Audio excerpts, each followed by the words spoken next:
जयांचे केली स्मरण होय सकळ विद्येचे अधिकरण ते शिवांदू श्रीचरण श्री गुरूंचे ते नमस्कारोणी आता प्राप्त स्थळी प्राप्त प्रसंगी कीर्तन रूपी सेवेकरिता निवडलेला अभंग देहूचे सुप्रसिद्ध संत शिरोमणी जगद्वंद्य जगद्गुरु महाराष्ट्र भूषण संत सम्राट विश्ववंद्य वैराग्य सागर वैकुंठवारी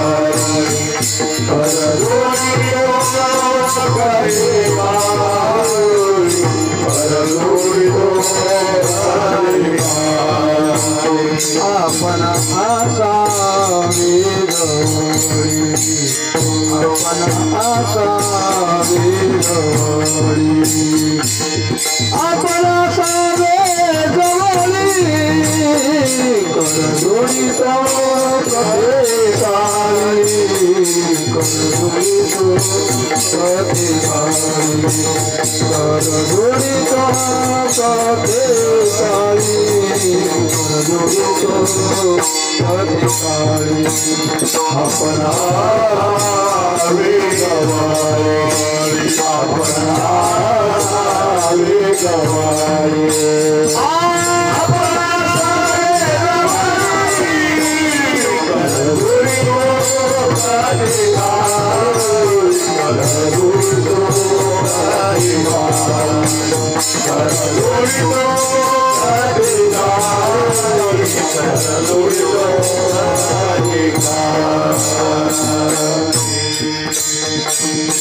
वचन ऐका कमलापती माझी रंकाची विनंती कर जोडी तो कथे काळी आपण असावे जवळी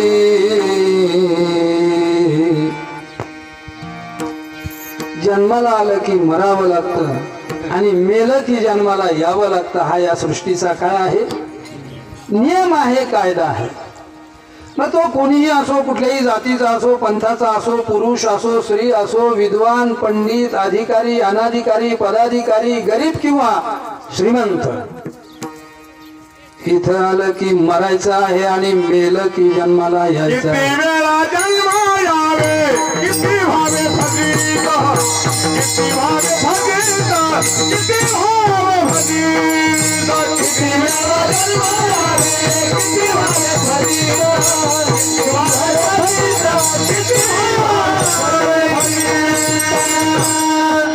महाराज म्हणतात किती वेळा जन्मा यावे किती व्हावे फजित किती जन्म झाला फेरा गणित नाही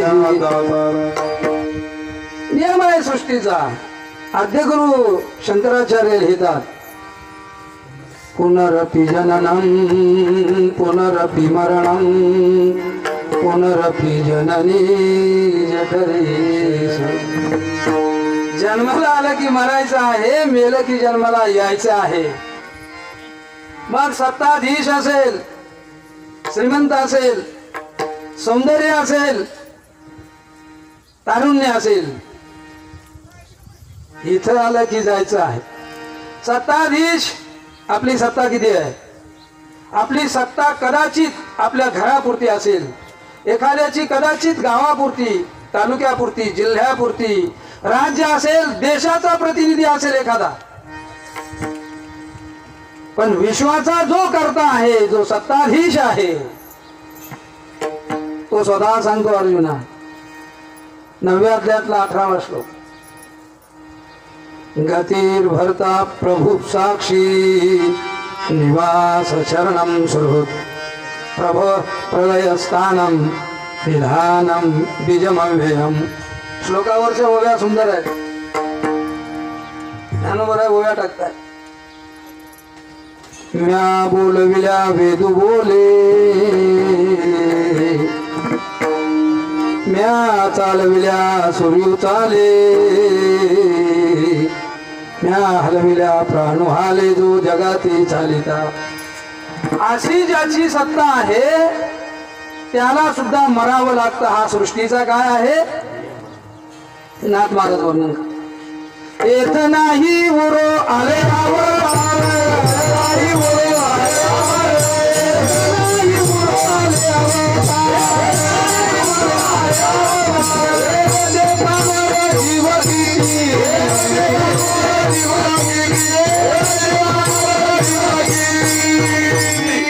मरावं लागतं. सत्ताधीश विश्वाचा चालक मालक. कोण आहे विश्वाचा चालक मालक? ज्याच्या सत्तेशिवाय या जगातलं पान सुद्धा हलत नाही. कुठून येतो सूर्य, कुठं जातो चंद्र, कशी होते रात्र, कसा होतो दिवस, कुठून येते पाणी, कशी होते हवा, कोण आहे याचा मालक? कुणीतरी करता आहे ना. 4 माणसाचं कुटुंब असेल तरी करत्याशिवाय चालत नाही महाराज. हे विश्व करत्याशिवाय चालतंय का? जो या विश्वाचा करता आहे, तुझ्या सत्तेने वेदासी, तुझ्या सारे वेदासी बोलाले, तुझ्या सारे वेदासी बोलाले, तुझ्या सारे वेदासी बोलाले, तुझ्या सारे वेदासी बोलाले. सूर्यासी चालले, तुझिया बोले, सूर्यासी चालले, तुझिया बोले, ऐसा समर्थ ब्रह्मांडाचा धनी, ऐसा समर्थ ब्रह्मांडाचा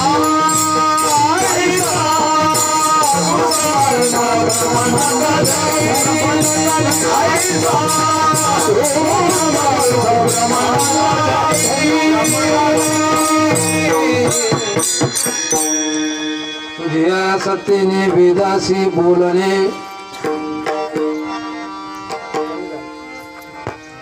सूर्यासी चालणे, तुझ्या सत्ते. असा तू समर्थ असणारा, पण त्याला सुद्धा मरावं लागतं. हा सृष्टीचा नियम आहे. तुकोबराय म्हणतात, तुका म्हणे इह लोकीच्या व्यवहारे, नई डोळे धुरे भरून. नियम आहे सृष्टी. सत्ता असेल, किती असेल तशी असेल, पण सत्ताधीश सुद्धा जातो. चला, श्रीमंताची काय परिस्थिती? श्रीमंताचं वर्णन केलं तुकोबरा, एकाच श्रीमंताचं वर्णन झालं. पुन्हा दुसरं वर्णन श्रीमंताचं आजपर्यंत नाही.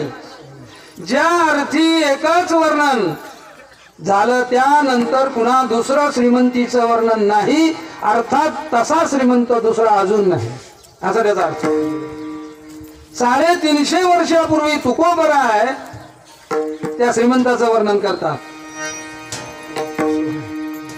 कोटी घरे राजी कशाने तानाचे, शुद्ध कांचनाची सप्तकोटी, शुद्ध कांचनाची सप्तकोटी, शुद्ध कांचनाची सप्तकोटी. कोटी घरे राजी कशाने तानाचे, शुद्ध कांचनाची सप्तकोटी,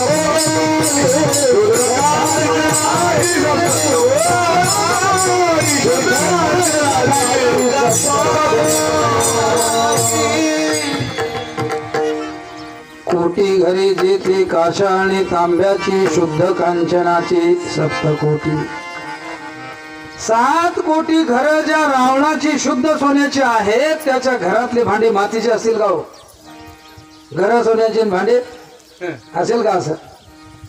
ही ज्याची श्रीमंती आहे तुकोबरा म्हणतात. तुका म्हणे ज्याची संपदा एवढी सांगा ते कवडी. मरावं लागलं. मग सत्ताधीश मरतो, श्रीमंत मरतो, सौंदर्याची काय स्थिती आहे? ज्याच्याजवळ सौंदर्य आहे ते फार अहंकारी माणसं असतात. तारुण्य अहंकार, सौंदर्य अहंकार. तारुण्याच्या मध्ये न मानी कोणाशी. गोड वर्णन आलं. बोलणं थोडस अवघड आहे. मरावं लागतं हा आपला मुद्दा सुरू आहे. या जन्म मरणाची एरझार संपत नाही का आम्ही संपित नाही हा स्वतंत्र भाग आहे. पण जन्म आणि मरण याच्या दरम्यानचा जो काळ आहे त्याला जीवन म्हणतात. जन्म म्हणजे काय? पंचमहाभूतांच्या संयोगानं इहलोकात अवतीर्ण होणं म्हणजे जन्माला येणं. आणि मरण म्हणजे काय? पंचमहाभूतांच्या वियोगानं इहलोक सोडून परलोकात गमन करणे म्हणजे मरणे. पण दरम्यानचा जो काळ आहे त्याला जीवन म्हणतात. जीवन. मग त्या जीवनामध्ये खूप कर्म सांगितलेले आहेत. कर्माचे पुष्कळ प्रकार सांगितले. शुद्ध कर्म, अशुद्ध कर्म, शुभ कर्म, अशुभ कर्म, विहित कर्म, निषिद्ध कर्म, नित्य कर्म आणि नैमित्तिक कर्म. हे कर्माचे एवढे सगळे प्रकार आहेत. आता पहा, चांगलं वागलं तर चांगलं होईल, वाईट वागलं तर वाईट वागून चांगलं कसं होईल हो? वाईट वागलं तर 101% वाईटच होईल आणि चांगलं वागलं तर 101% वाईट वागून चांगलं होणार नाही, चांगलं वागून वाईट होणार नाही.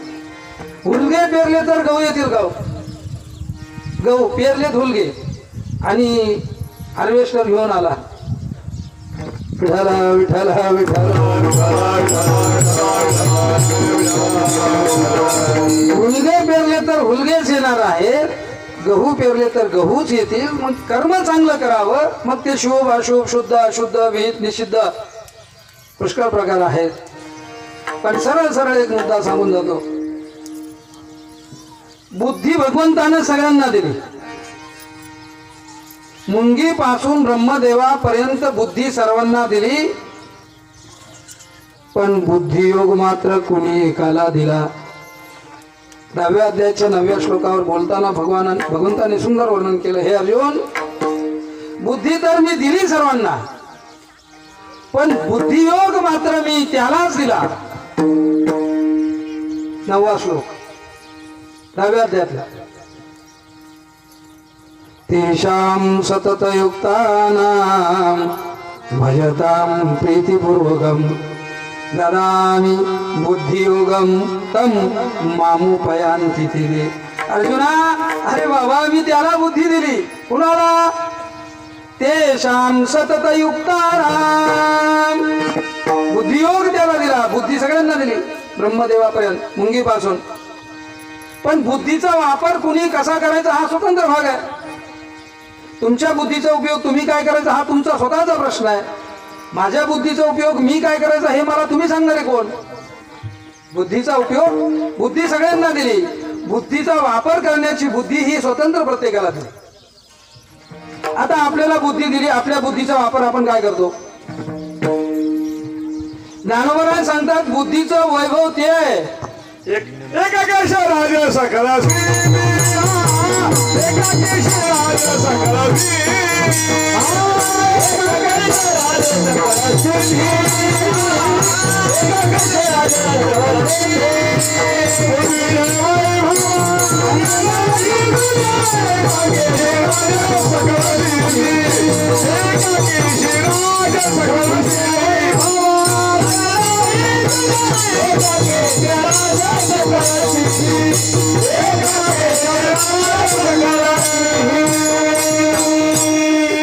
बुद्धीचं वैभव ते आहे, देहाचं सार्थक ते आहे. काही निनोनिया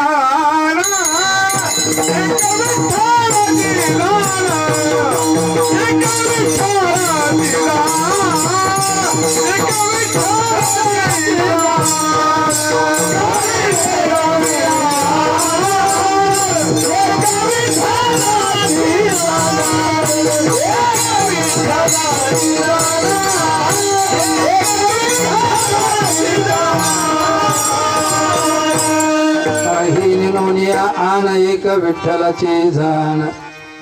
देहाचं बुद्धीचं वैभव ते आहे, ईश्वराची सिद्धी. देहाचं सार्थक ते आहे. तुका म्हणे जन्मा विठ्ठलाची एक. मग हे देहाचं बुद्धीचं सार्थक आहे, पण बुद्धीचा वापर बऱ्याच वेळा वेगळ्या कामासाठी केला जातो.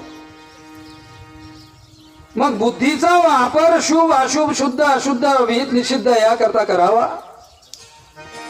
जगत तसं सगळं सारासाराचं मिश्रण आहे. सांगावं लागली ती गोष्ट. धनुवर आहे, तुकोबर आहे, संत महात्मे 300 वर्षापूर्वी तुकोबराय सांगतायत, सारा सार विचार करा उठावो, सारा सार विचार करा उठावो, सारा सारा विचार करा उठावो,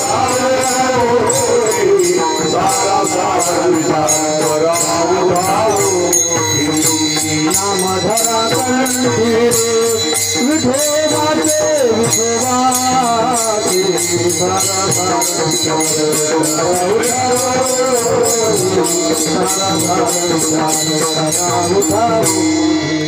नाम धराणे विठोबाचे विठोबाचे, दयाच्या चिंतने निर्जला संगा, दयाच्या चिंतने निर्जला संगा. ही गोष्ट सांगावी लागली. सारा सार विचार करा उठा उठी, नाम धरा कंठी विठोबाचे, तयाच्या चिंतने निरसेल संकट, तराल दुर्घट भवसी. सांगावं लागलं. ये साथे आली या वळगा शारण धरू, नाही तरी संसारो जाईन रया कवणा. सांगावं लागलं. या सगळ्या गोष्टी सांगाव्याच लागल्या. आपुला तो एक सांगावं लागलं. या सगळ्या गोष्टी सांगाव्या लागल्या, कारण जगत हे सारा साराचं मिश्रण आहे. श्रुती सिद्धांत मोठा सुंदर सांगितला. श्लोकार्धेन प्रवक्ष्यामि यदुक्तम ग्रंथ कोटिभिः ब्रह्म सत्य जगम मिथ्या जीवो ब्रह्मैवनापरः. हा श्रुती सिद्धांत आहे. जगातला सत्य फक्त काय आहे? जगातला फक्त ईश्वर ब्रह्म सत्यम जगन मिथ्या आहे. खोटं नाही म्हणता येणार. मिथ्या शब्द वेगळा आहे. मिथ्या म्हणजे खोटं नाही. खोटं कसं म्हणताय? सुनबाईनं दिलेले शिवे खोटे कसे असतील हो? नातानं मारलेल्या लाता खोटे आहेत का? मुलानं धरलेली गच्ची खोटी आहे का? खोटं कसं म्हणता येईल? खोटं नाही. मिथ्या शब्दाचा अर्थ खोटं नाही घ्यायचा इथे. मिथ्या त्याला म्हणतात की ज्याच्याबद्दल तुम्ही खरंही म्हणू शकत नाही, ज्याच्याबद्दल तुम्ही खोटंही बोलू शकत. मिथ्या. व्याकरण शास्त्रकार त्याला अनृत शब्द वापरतात. अनृत जे वृत्ताच्या पलीकडे आहे. महंत गुरुवर्य रामगिरीजी महाराज पाठामध्ये इतकं सुंदर वर्णन केलं या विषयाचं. महाराजांनी सांगितलं, अनृत शब्दाची व्याख्या अशी आहे, जे स्वतःच्या विलक्षण आणि अनिर्वचनीय, ज्याच्याबद्दल तुम्ही बोलू शकत नाही, ज्याला तुम्ही सतही म्हणू शकत नाही, ज्याला तुम्ही असतही म्हणू शकत नाही, आणि शिवाय विलक्षण अनिर्वचनीय आहे. विलक्षण. खरं म्हणावं तर बरोबर येत नाही, खोटं म्हणावं तर हे अनुभव खोटे आहेत का? खोटे आहेत का? म्हणून त्याला शब्द वापरला मिथ्या. जगत मिथ्या आहे, ब्रह्म सत्य आहे. ब्रह्म सत्यम जगन मिथ्या जीव ब्रह्मैवनापरः. हा श्रुती सिद्धांत आहे. जगातला फक्त ईश्वरच खरा आहे. याकरता या सगळ्या गोष्टी आहेत. बुद्धीचा वापर आहे, बुद्धीचा उपयोग करायचा आहे. मग ज्यानं चांगला केला त्याचं चांगलं होईल, मग कर्म, नित्यकर्म, नैमित्तिक कर्म, शेवटचे 2 भाग आहेत. नित्यकर्म पहाटे उठल्यापासून संध्याकाळी झोपेपर्यंत आपण जे करतो ते नित्यकर्म आहेत. मग त्यामध्ये चांगलं काय वाईट काय हा स्वतंत्र भाग आहे. पण आमची आचारसंहिता अशी आहे, हिंदूंची आचारसंहिता अशी सांगितली, अंथरुणावरून उठून बसल्या बसल्या लगेच आपल्या हाताचं दर्शन घ्यावं. आचारसंहिता सांगितली. कराग्रे वसते लक्ष्मी, कर मुलेच सरस्वती, कर मध्ये तू गोविंद, प्रभाती कर दर्शनम. झाले आपल्या दिवसाला सुरुवात. आता आपला जमिनीला स्पर्श होणार आहे. त्यावेळी म्हणावं, हे पृथ्वी माते, माझा तुला आता स्पर्श होतोय, तरी तू मला क्षमा कर. समुद्र वसने देवी पर्वत स्तन मंडले, विष्णू पत्नी नमस्तुभ्यं पादस्पर्शम क्षमस्व हमे. आणि दिनचर्या सुरू झाली. संध्याकाळ झाली. घरी आला. घरी आल्यानंतर सुशीलभूत व्हावं, दिव्यासमोर बसावं. आम्ही घरी येतो, पण घरी आम्हाला कोणी आणून टाकलं हेच आम्हाला कळत नाही. हे आमचं येणं आहे. घरी यावं, शुचिरभूत व्हावं, दिव्यासमोर बसावं. शुभं करोति कल्याणम आरोग्यम धनसंपदा, शत्रुबुद्धी विनाशाय दीप ज्योतिर्नमस्तुते. काही 3.5 सेकंद लागतात. आणि आता आपलं भोजन झालं. आता आपण झोपलेलो आहोत, पडलेलो आहोत. आता झोपायचं आहे. अशा वेळी झोपणं आपल्या हातात आहे, पण उठवणं कोण उठवतो आपल्याला? झोपणंही आपल्या हातात नाही. बरेच लोक गोळ्या घेऊनच झोपतात. झोपणंही आपल्या हातात राहिलेलं नाही. पण समजलं आपण झोपणं आपल्या हातात आहे, आणि झोप काय आपली दासी नाही. हाक मारली काय यायला ती काय दासी आहे का आपली? झोप एक पाखरू आहे. पाखरू ज्या फांदीवर बसेल ती फांदी भाग्यवान. मग झोपताना म्हणावं, देवा आता मी झोपतोय, झोपणं माझ्या हातात आहे, पण तू उठवलं तर मी उठणार आहे. जर तू मला उठवलं नाही तर ज्यांच्या करता हाडाचे काढ, रक्ताचं पाणी, डोळ्यांचे दिवे, 12 भानगडी, 17 उचापती मी ज्यांच्या करता करतो, ते माझा विचार न करता माझं सरपण नदीला. म्हणून तू मला उठवायचं आहेस.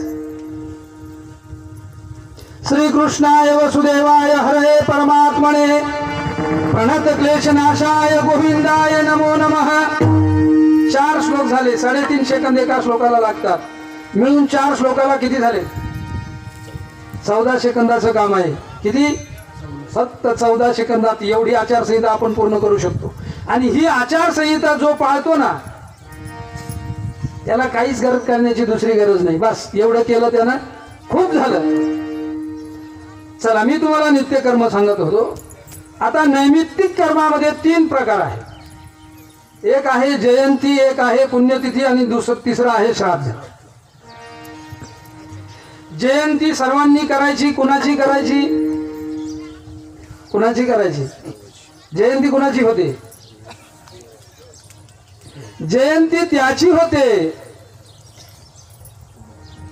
जो जन्मतही नाही, जो मरतही नाही. 10व्या 11व्या अध्यायामध्ये ओवे आले, श्लोक आले पुष्कळ. अविनाशी तू तद्विधी येनं सर्वविदं ततम्. 2ऱ्या अध्यायातही ओव्या श्लोक आहे.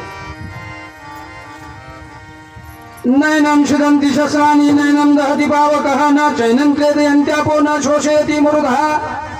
या श्लोकावरची ओवी सुंदर लिहिली. ज्ञानोबा म्हणतात, जो सर्वदा सर्वगत जन्मक्षयातीत तया केली आहे कदा घात नोहे.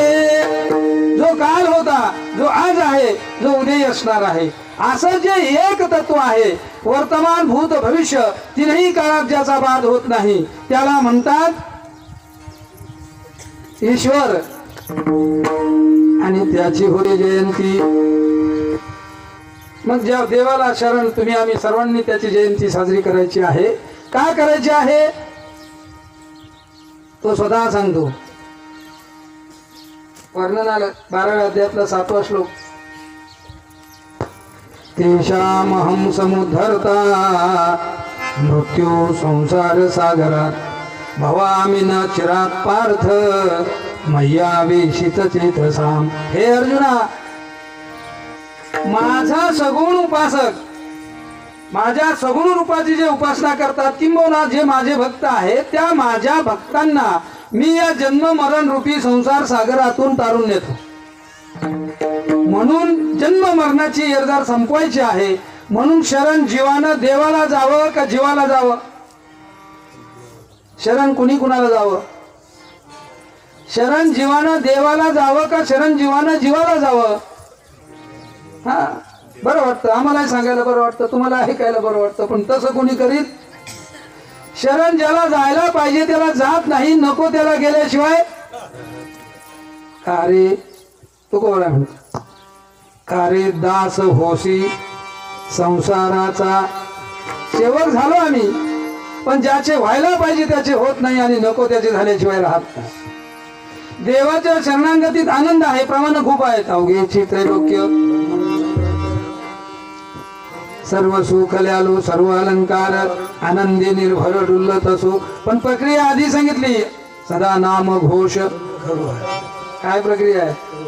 नामस्मरण ही प्रक्रिया सांगितली आधी. पहिल्या मालिकेतला एक शेवटचा अभंग आहे. जनाबाई म्हणतात, हे जग आमचा सगळा सोयरा धायरा झालेला आहे. विठ्ठल रुक्मिणी तुम्ही अखंडाना ध्यानी मग झाले सोयरे त्रिभुवनी. म्हणजे देवाच्या शरणागतीत आनंद आहे. आता संसाराची शरणागती येरती माई के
तुकोबरा म्हणतात, ही सर्व मंडळी दुःख निर्माण करणारी आहेत, ज्यांना आपण शरण गेलेलो आहोत.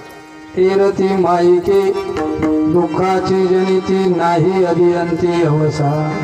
म्हणून शरण जीवाला जावं, देवाला जावं. देवाच्या शरणागतीत आनंद आहे. जीव जीवाला शरण गेला का, बाप मुलाला शरण गेला का, त्याच्या गोधड्या मारुतीच्या मंदिरात गेल्याच म्हणून समजा. शरणागती जीवानं केली, जीवाची. सासूबाई सुनबाईला शरण गेली का चहाच्या कपाला मुकलीच म्हणून समजा. शरणागती जीवानं केली. जीवाच्या शरणागतीत दुःख आहे, देवाच्या शरणागतीत आनंद आहे. म्हणून जयंती तुम्ही आम्ही सर्वांनी करायची आहे आणि जन्म मरणाच्या दुःखातून मुक्त व्हायचं आहे म्हणून करायची आहे. चला, नंबर 2, पुण्यतिथी. कोणी करायची, कुणाची करायची, का करायची? पुण्यतिथी फक्त होते संतांची, सर्वांची नाही. पुण्यतिथी संतांची होते, तुम्ही आम्ही सर्वांनी करायची आहे. आणि का करायची? संतांच्या वाटण्या केल्या लोकांनी. आता संतांच्या वाटण्या, हे त्या जातीचे, ते या जातीचे. ज्या संत महात्म्यांनी जगाला अद्वैतवाद शिकवला महाराज, त्या संतांच्या आम्ही वाटण्या केल्या. वाटण्या ज्या संतांनी या जगाला, तुम्हाला सांगून जातो, या महाराष्ट्रामध्ये आमचा एकच संप्रदाय असा आहे ज्या संप्रदायानं जगाला अद्वैतवाद शिकवला तो आमचा वारकरी संप्रदाय. आमच्या संप्रदायानं जगाला अद्वैतवाद शिकवला. संप्रदाय जगात पुष्कळ आले, खूप गेले, जितक्या स्पीडनं आले तितक्या स्पीडनं. पण वारकरी संप्रदायानं जगाला अद्वैतवाद शिकवला. त्या संप्रदायाची संत महात्मे प्रमाण बघा कसे आहे. 750 वर्षापूर्वी ज्ञानोबराय लिहितात, न पाहे आती कुळाचा विचार. किती वर्षापूर्वी? 750 वर्षापूर्वी नामदेवराय लिहितात. 5000 वर्षापूर्वीची घटना.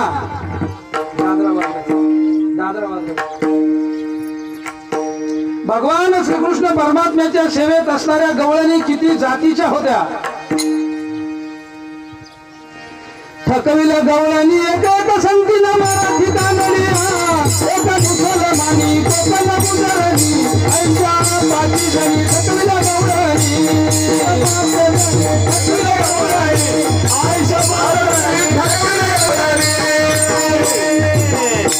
अद्वैतवाद. थकविल्या गवळणी एक संगतीनं मराठी कानडीया, एका मुसलमानी कोकण गुजरणी, ऐशा पाची जणी. 5 जातीच्या गवळणी भगवान श्रीकृष्ण परमात्म्याच्या सेवेत होत्या. मग जातीयवाद तेव्हा होता का जातीयवाद आता आहे? आता जातीयवाद हे सरपंच झालं. सरपंच बोलो पुढचं का कळलं तुम्हाला? विठाला विठाला विठाला तुकोबराय लिहितात, याल तरी आरो लागे, याल तरी आरो लागे, याल तरी आरो लागे, याल तरी आरो लागे.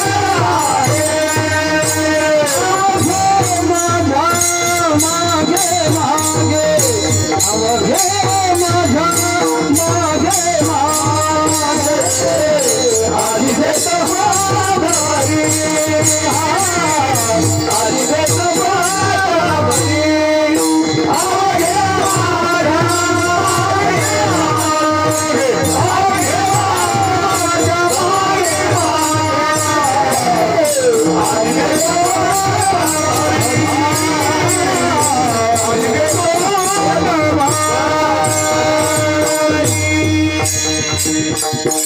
अद्वैतवादाचे सिद्धांत ज्यांनी जगाला दिले ना, तुकोबराय म्हणतात, याल तरी यारे लागे.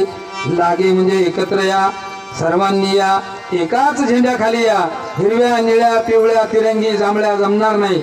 सगळ्यांनी एकाच या, एकच निवडा, कोणताही निवडा आणि त्या झेंड्याखाली सगळ्यांनी या. याल तरी यारे लागे अवघे माझ्या